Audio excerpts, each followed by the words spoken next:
reporting on the failure of this chamber, this Capitol to be secured. And I want to tell you something. On January 6th, I was a brand new member of Congress. And I want you to know, How many days had you been here, Representative Greene? January 3rd was my first day on the job. So you've been here 3 days? That's right, okay. 3 days. All right. And I looked at the Capitol and thought this was the most secure building that I could possibly be in at least in this city, possibly in the country, because it's our nation's capital.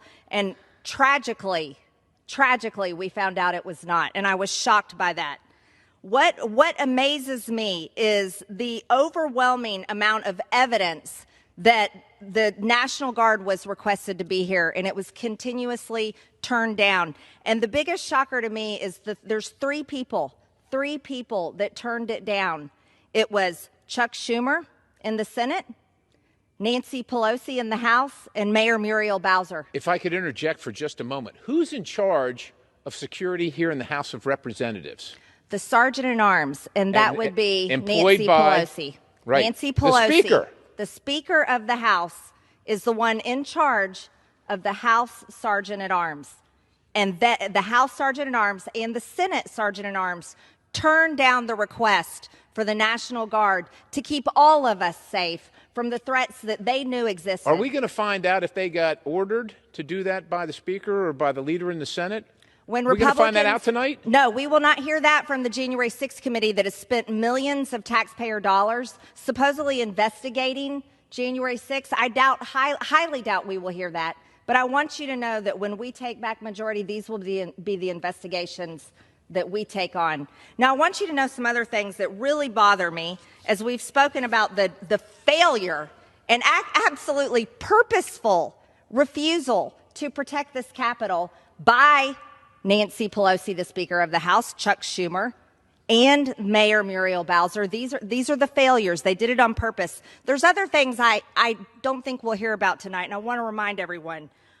Number one, we still do not know who the pipe bomber is. Who is the person? There are videos everywhere. It's all over the FBI website. But we don't hear that coming out consistently from the January 6th committee. You know what else we don't hear enough about?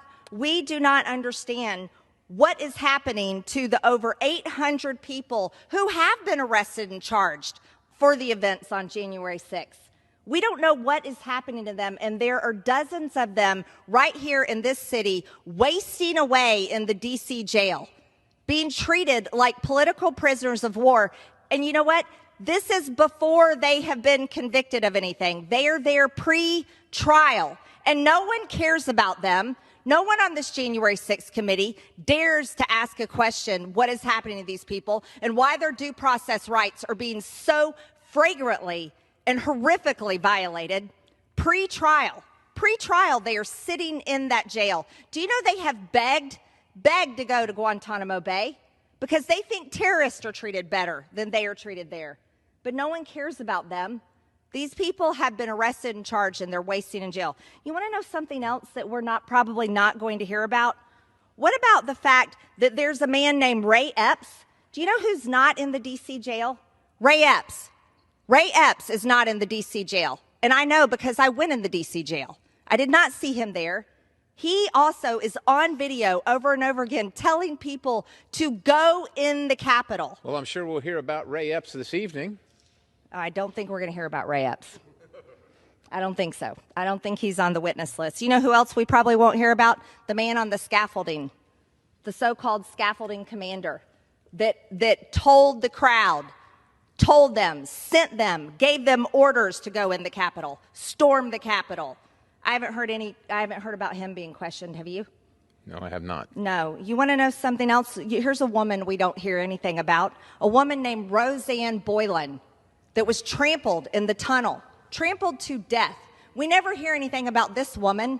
She died in the tunnel of this Capitol, and I saw the video myself when I was in the D.C. jail from one of the people being held there, pre-trial, by the way, of her body being dragged across the floor, and then it was taken somewhere else. Do you know what happened when they were dragging her body away?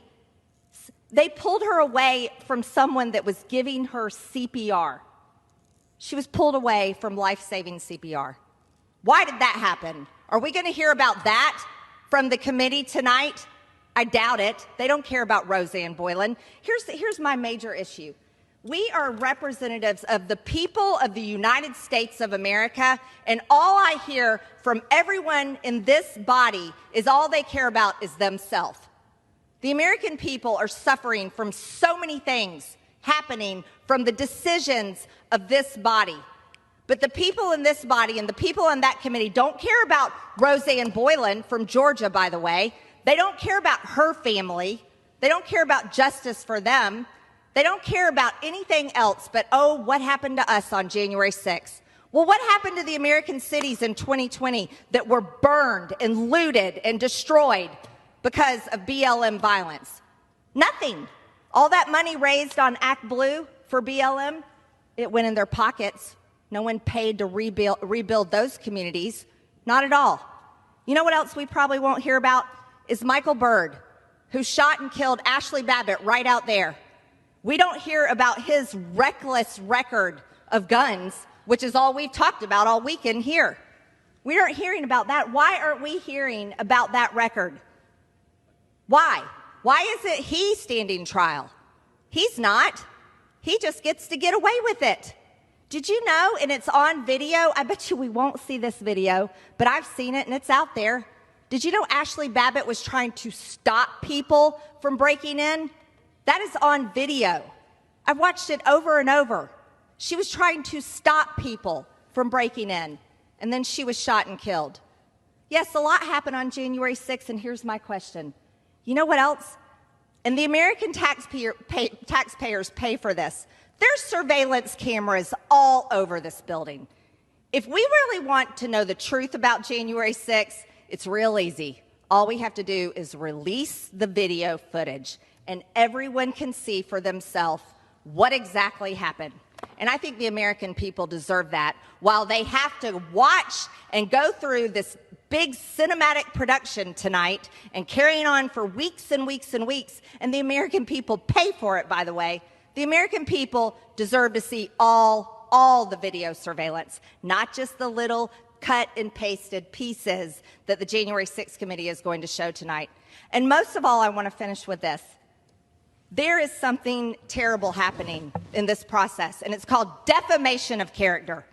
The 45th president of the United States' character is being defamed, and all of his staff and his family and all Republicans, everyone's reputation is being defamed as lies are being told about all of us and President Trump just for politics.